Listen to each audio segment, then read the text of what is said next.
Bhutasya Jatimichanti Vadinaha Kechidevahi Abhutasya Apare Dhira Vivadanta Parasparam. So there are disputes about the world. Okay. There are many theories about the world, how the world came into picture, the Big Bang happened, or the God created the world one day, okay, Brahmaji created. So many theories are there. So there are two basic theories of the creation world. So first, one set of people say that what was not there, God created. What was not there, God created. Other people say, what was not there can never be created. Okay? What was there only is creation. So, counter to this, Gaudapada says, the world is not created at all. There is no creation at all. The creation is your viewpoint. Okay? Creation is not a reality, it's a viewpoint.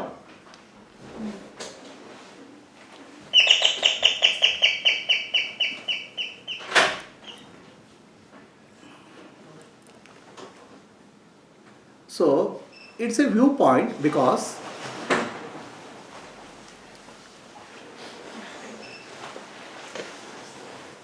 one is called Shatkaryavada, Satkaryavada, and other is called Asatkaryavada.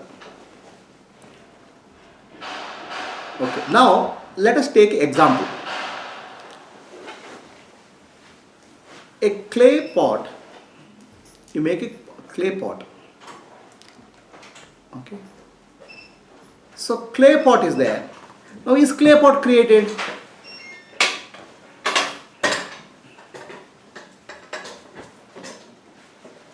Okay. So clay is there, but clay pot, is it created?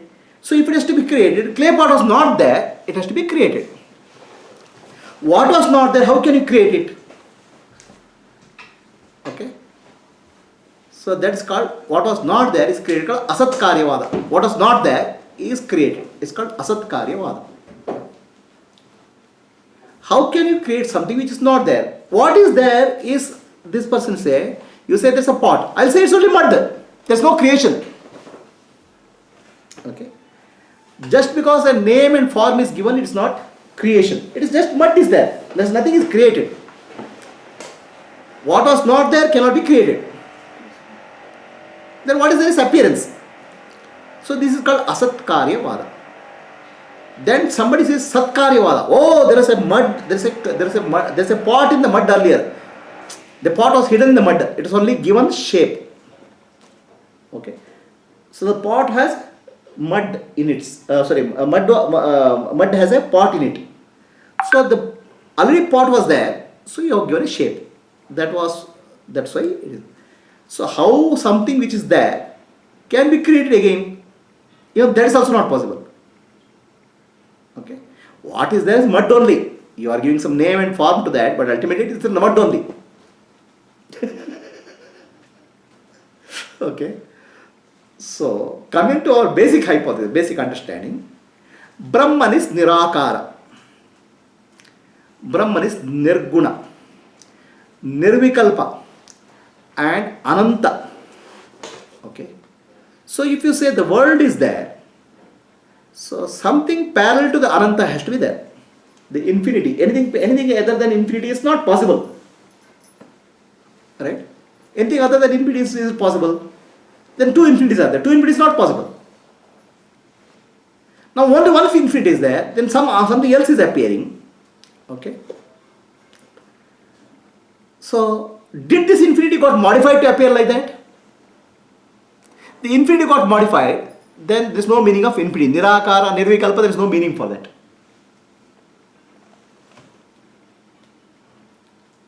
It didn't get modified, but world is still appearing. World is still there. I can't say the world is not there. So Ajativada doesn't dispute that what you call the appearance of the world. Doesn't dispute. Appearance is there. Appearance is not questioned. Experience is not questioned. Appearance and experience are not questioned. Okay, but the creation is not there. So if Brahman is infinity, if he has to create, will he create something out of him or inside him? So creation is not there. Okay, creation is disputed. What is the difference between creation and appearance? Appearance is not real, no. Creation is something real, no. Which I manually do. Huh? Manually, if I create No, something. whatever you manually do, automatically do, ultimately, appearance is. Appearance is Will the seed you can not- see. Appearance will not modify the infinity. Appearance cannot modify That's it. the hypothesis here. Not hypothesis, that is the fundamental, that is the reality. Okay, so appearance we don't dispute. So then what you are seeing as the world is nothing but Brahman only. What you are seeing the world is Nirakar, Nirvikar, Brahman, you are seeing it, pursuing it as world. Brahman did get modified to become world. Okay. So what you are perceiving, the perceptions are mental states. The feeling, thought, emotions, the body, okay, and physical states. Panchabhutas, Akasha, Vayu, Agni, Jala, Prithvi. These are all appearances but not a real creation. Okay. You can experience the appearance. Experience is not disputed. Okay. For example, you see water in a desert. Appearance is real. So it looks like real water. Then you run to this water, then you see there is no water. There's only sand. Appearance is there. Appearance can give a feeling that there's really water. Okay. Now the next question comes, can water which is appearing there affect the sand there? No. Water cannot affect the sand. Similarly, Brahman, world cannot affect the Brahman. Brahman is asparsha. Appearance cannot affect the underlying reality. Is it clear?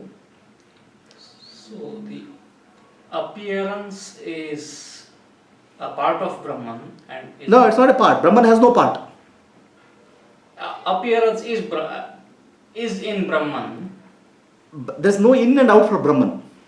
It's infinity. Where did the appearance happen? We'll find out. Somewhere it has to happen. Give us some hope. So, look at the world. Look at the world has completely different characteristic compared to Brahman.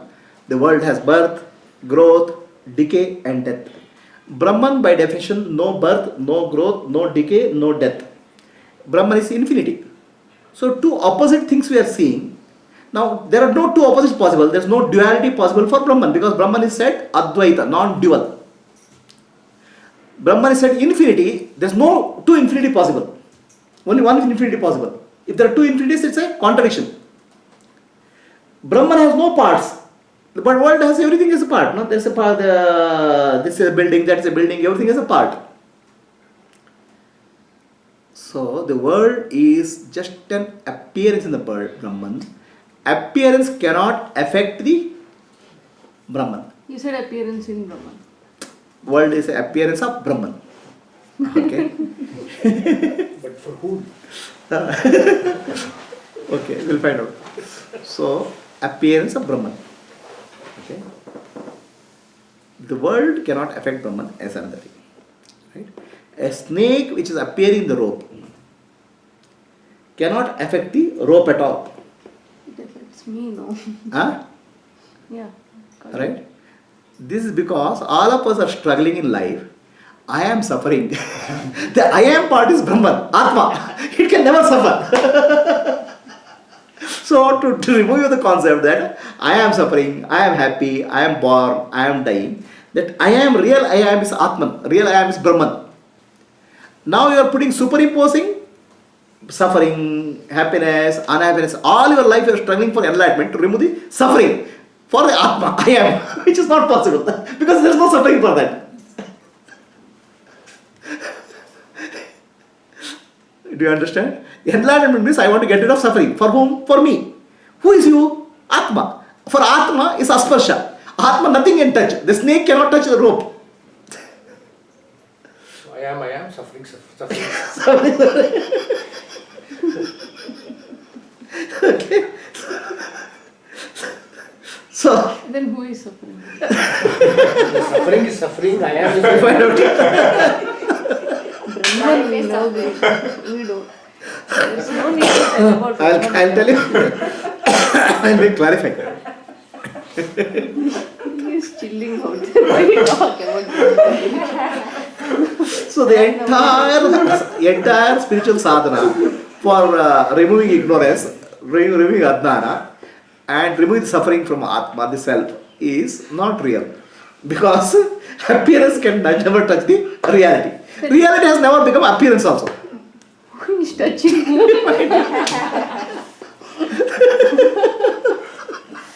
Okay. So then there is another theory. Okay. A tree comes from the seed. Karya, karana. Seed becomes the tree. So, was there a tree in the seed earlier? It must be. That's why the seed became tree. So the world must be in Brahman because that's why it's appearing. Right? So Karya, Karana, Vada. Now the next question comes. If the seed became tree, the seed came from a tree. What is the Karana for that? Okay, what is the Karya for that? There must be some tree which gave the seed. That tree must have given the another seed. But Brahman is a causal. There is no Karana. What is? Seedless. Seedless.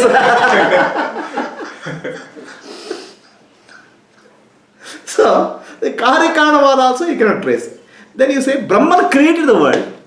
That's also not true because Brahman is akarta. He doesn't do anything. Nishkriya. Okay?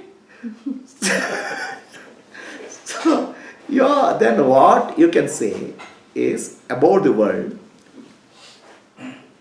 World is an appearance we accept. For whom is the appearance we will find out. Okay, world is an appearance is accepted. Appearance can be experienced also is accepted. But world is created, we don't accept. Okay? There's no acceptance for the creation of the world. Then we don't accept the Brahman is the cause of the world also. Brahman doesn't do anything, my dear. Okay? He is blissful by himself. Why should you take trouble of creating something? So, Brahman didn't create. Okay? Brahman is not cause of the world. The world is an appearance. Okay? Now the next question I'll address. Who is suffering? Okay? I'll tell you something. So, you had a dream. Okay? In your dream, okay, you became a queen. Okay, Cinderella, princess. And princess was captured by thieves. She was tortured. She started crying.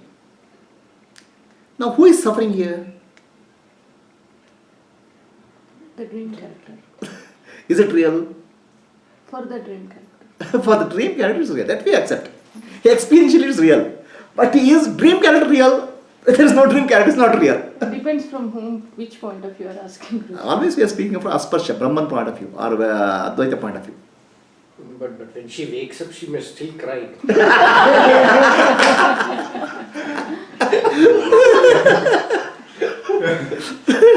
So, there is appearance of experiencer and experienced. Both are appearances. Both have no reality. So, one who is suffering is the appearance who is suffering. Okay? Nothing happens to Brahman. I'm so jealous of Brahman.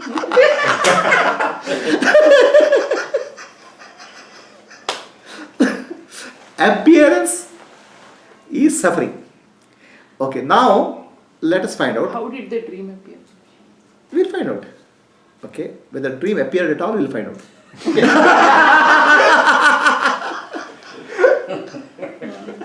Okay, so in the dream, Cinderella was there and thieves were there. The two guys, right? Cinderella was there and thieves were. Were there two? Cinderella and thieves appeared simultaneously. Can you separate Cinderella from the thieves? Cinderella and thieves are one. But Cinderella doesn't know that, no? The whole education is for Cinderella only. These thieves you cannot separate from Cinderella. They are actually one whole. Okay? Cinderella doesn't know that. Thieves don't know. You understand? Both are simultaneous appearances. They are not separate appearances. It's your own experience. When you wake up in the morning, the body appears and the world appears. You think that the world was there and my body came. No. World and body appear to you simultaneously. Okay? That you understand. Now let me ask the next question now. There is a experience and experiencer. There is a known and the knower and knowing. There are what you call triputi. Right? This is a part of the dual world. There is an object, there is a subject and process of knowing. Clear? Process of experiencing it. Now are there three? There is no three. The subject and object, okay, they are connected by the experiencing. Knower and known are connected by knowing. If the knowing is not there, there is no subject-object. Relationship is not there. Both don't exist. The knowing is connecting the subject and object. So there's no two, there's no three. Now the three has collapsed into one, knowing. Or experience and experience has collapsed into experiencing. There's no two. The two is an illusion. Three is an illusion. Is there experiencing? Experiences keep on changing. Okay? Alright? But knowing doesn't change. Happy experience is there. Unhappy experience is there. Experience keep on changing. The knowing doesn't change. What keeps on changing? Is it real? For that moment. That moment I agree. We are speaking of the reality. The knowing is the reality. Right? Can knowing exist without known? So, knowing also is not. Knowing also is related to known. Knowing is the Sakshi. Sakshi is also related to Saksham. Saksham is Mithya. Sakshi is also Mithya. Only Satya is Brahman. You said knowing is eternal. Irrespective No, of no. the Knowing is presence or eternal. absence As of the knowing is eternal as long as something to be known is there. No, Now you said I know the absence of something. I know the presence correct, of Appa. something. That's because both absence and presence, we are taking it now, is there. Now I proved that absence and presence also is not there, no. Because what appears in temporarily and disappears next moment is not real. It's Mithya. Awareness is always there, no, Guruji. From whose point of view? From your point of view. But now we are coming to absolute. Nothing can be said about Brahman. All words fail to go reach there. So now all these things we can tell in the Sakshi, we can tell with respect to Saksham. When Saksham is Mithya, I cannot tell anything about Sakshi. But I can approach, closest I can say is knowing principle. Jnanam, Pradnanam. But even words fail to reach that.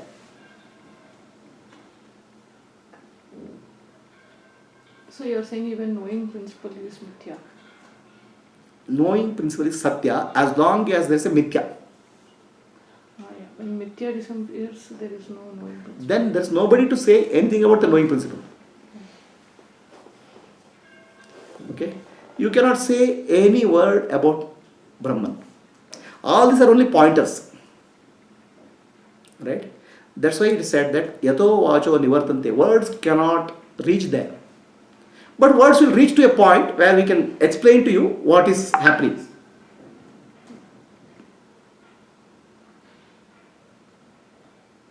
Any questions? So, Satkaryavada and Asatkaryavada both are not able to explain. Satkaryavada says what is existing is appearing. Then there's no point in saying what is existing appearing. What is existing? Only Brahman. Brahman is only appearing, you are saying. Okay, we accept it. What is not existing cannot appear. That also we accept. Because the world is not existing in Brahman.